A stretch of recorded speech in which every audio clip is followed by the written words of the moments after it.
wait till we put 600 grams. I can't wait till we put 600 grams.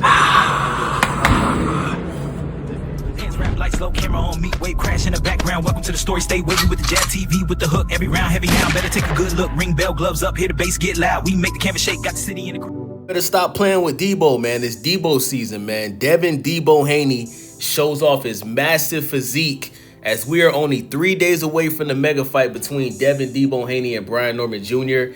And listen, man, Devin Haney looks like a tank right now, bro. Devin Haney coming into this fight Saturday built like the Incredible Hulk, man. You know what I'm saying? Like, this kind of reminds me of when Terrence Crawford showed off his physique when he was a couple days out from the fight between Canelo. And it's obvious, bro. Devin Haney should have been moved up, okay? This will be his first official fight in the 147 welterweight division, and he is looking to become a 3-division champ after he successfully beats Brian Norman Jr. And y'all sleeping on Devin, man. You see, what Devin Haney is doing for his first fight at 147, this is what David Benavidez should have done, right? You look at how much stronger Devin Haney is leading up to this fight. It's obvious that he has really focused on his strength, his conditioning, his cardio. At the same time, he is lifting weights to put on more muscle mass than he already has, because he's going in there with a knockout artist, right? Many people think that Brian Norman Jr. currently has the knockout of the year with his performance over there in Japan against Jin Sasaki. It was a brutal knockout, you know what I'm saying? The guy claims that he lost 2 weeks of memory after he got slept by Brian Norman. So Devin Haney knows that he's gonna have to come into this fight stronger, because if he doesn't have power that's gonna make Brian Norman Jr. respect him, then what's gonna happen is Brian Norman Jr. is just simply gonna walk him down and try to get him out of there. And Devin Haney knows, like, he gotta come in there punching a little bit harder, right? Now, when we look at Devin Haney's first fight at 140, we instantly saw the power increase, right? He dropped Regis Prograis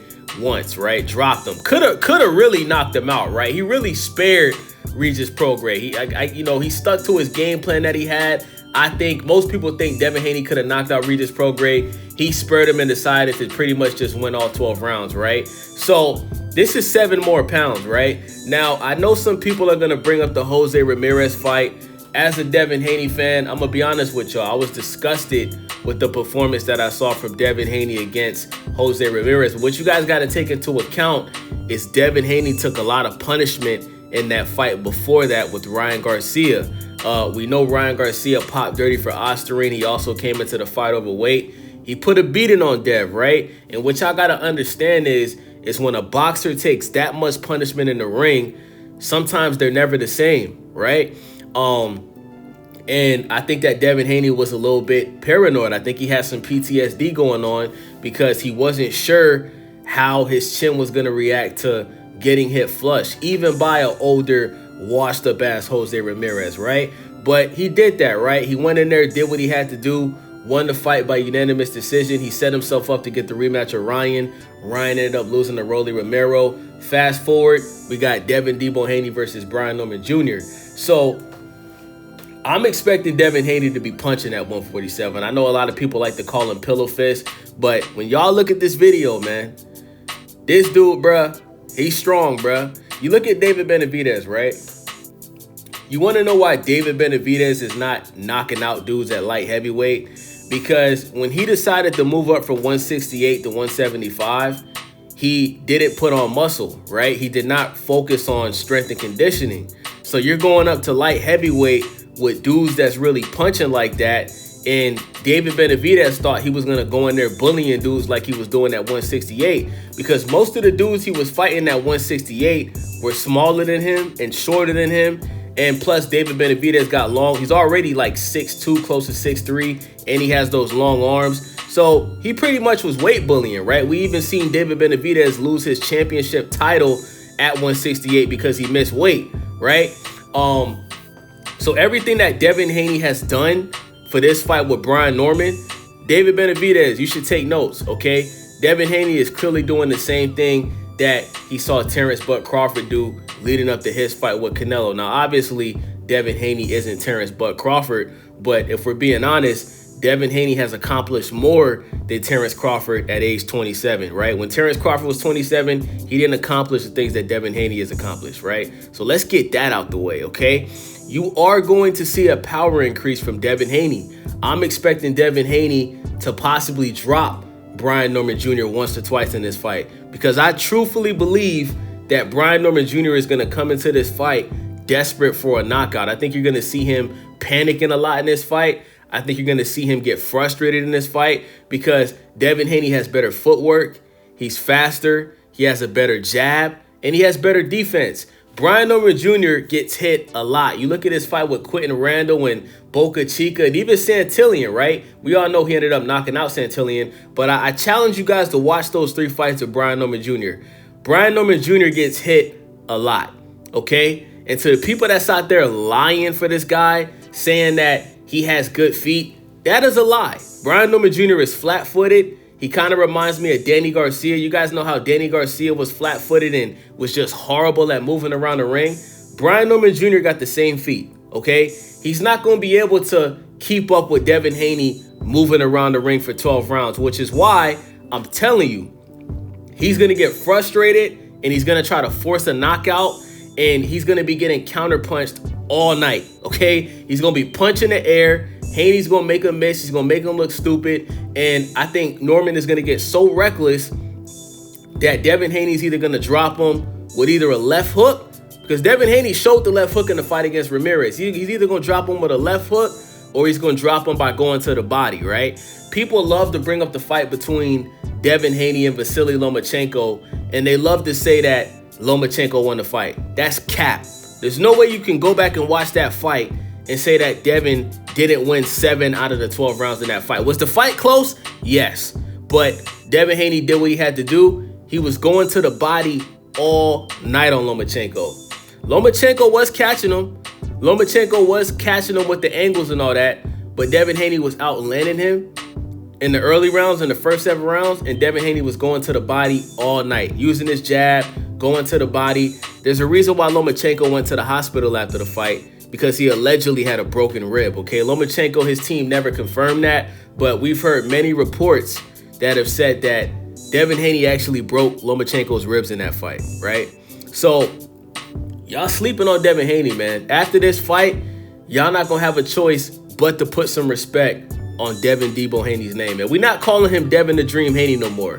It's Devin Debo Haney, because Haney wants all the smoke. He's not ducking anybody. He's not scared to get in the ring with anybody. And this Saturday, y'all is going to realize why it's levels to this shit. You know what's so funny? To all of the people out there that love to glaze Brian Norman Jr. for his knockout against Jin Sasaki, most of y'all didn't watch the fight. That fight happened at 4, 5, 6 in the morning. Y'all was sleeping, bruh. Y'all didn't get up at 5, 6 a.m. in the morning to watch Brian Norman Jr. fight Jin Sasaki. So I don't get why y'all fronting, lying, and acting like y'all are these big Brian Norman fans. Nah, bruh. All y'all people that's going for Brian Norman Jr., you simply don't like Devin Haney. You don't like Devin Haney. You know what I'm saying? You probably don't like Devin Haney because he doesn't get a lot of knockouts. You probably don't like Devin Haney because of the ass whooping he took against Ryan Garcia. Or you probably don't like Devin Haney because he's been calling out Gervonta Tank Davis since he was at 135. And you know Gervonta Tank Davis is scared of Devin Haney. And you might be a Teo fan, right? We all know Teofimo Lopez this year ducked Devin Haney. They were supposed to fight at 147. Teofimo Lopez didn't want none of that smoke. So to all of y'all that's just going for Norman because...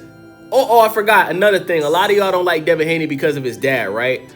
A lot of y'all probably don't got your dad in your life. If you jealous of a guy because his father, you know, is supporting his son and promoting his son, and he's helped his son become a successful millionaire boxer, it's probably because you don't know who your daddy is. You know what I'm saying? Like, don't get mad at Devin Haney because he has a full-time father, okay? Like, take that up with your mama. Take that up with, you know what I'm saying, with God. You know what I'm saying? Don't blame Devin Haney for that and hate on, oh, well, his dad is, oh, bruh. His dad has done an incredible job promoting his son, bruh. All of the trash talking Bill does is look where it's got Devin today. youngest undisputed champion, youngest male undisputed champion of all time, or one of the youngest if he's not number one. You know what I'm saying? 2-division champion, took the belt from Regis, and now he's about to be a 3-division champion when he beats Brian Norman Jr. this Saturday. So I think Bill Haney has done an incredible job as a father, and I think a lot of y'all is jealous that y'all either don't know your daddy or you don't have a good relationship with your daddy. You know what I'm saying? So yeah, man, look at the pictures in the video, man. Devin Haney is coming into this fight well prepared. You know what I'm saying? If he got to take a couple punches because of him going up in weight, I'm expecting Devin Haney to absorb these punches much better than he was in previous weight classes. And like I said, man, Devin Haney's gonna make this look easy. Y'all gonna see why it's levels to this shit, and y'all gonna see why championships and being in different divisions and fighting elite competition in different divisions, y'all are gonna see why that matters. Okay? This is Brian Norman Jr. This is his first big fight. Okay, he's over there in Saudi Arabia. You know, he had a fight before he went to Japan, but that's different, right? You in Saudi Arabia, right? You're the co-main event. The pressure's not on Devin Haney. The pressure's on Brian Norman Jr. because he's never been at this level before. And what we know about a lot of boxers that haven't been at this level, a lot of them fold under pressure. These dudes are going to be fighting at like 3 in the morning over there in Saudi. So don't be surprised if, oh, and I want to say this too. There was no drug testing in the fight with Brian Norman Jr. and Jen Sasaki. Nobody talks about that. Your boy Wavy. This is why y'all got to subscribe to StayWavyTV, because I give y'all the real shit, right? I don't just talk out of my ass. I'm going to give y'all the real facts. The real facts is, and y'all can look this up, there was no drug testing for Brian Norman and Jen Sasaki when they fought in Japan. So we don't know what was in Brian Norman Jr.'s body when he got the so-called knockout of the year. He could have been on Ostarine. He could have been on the same boiled eggs that Conor Ben was on that made him pop dirty for PEDs. He could have been on that same chicken that Canelo was eating over there in Mexico that had the clenbuterol in it. You don't know. You don't know. Okay?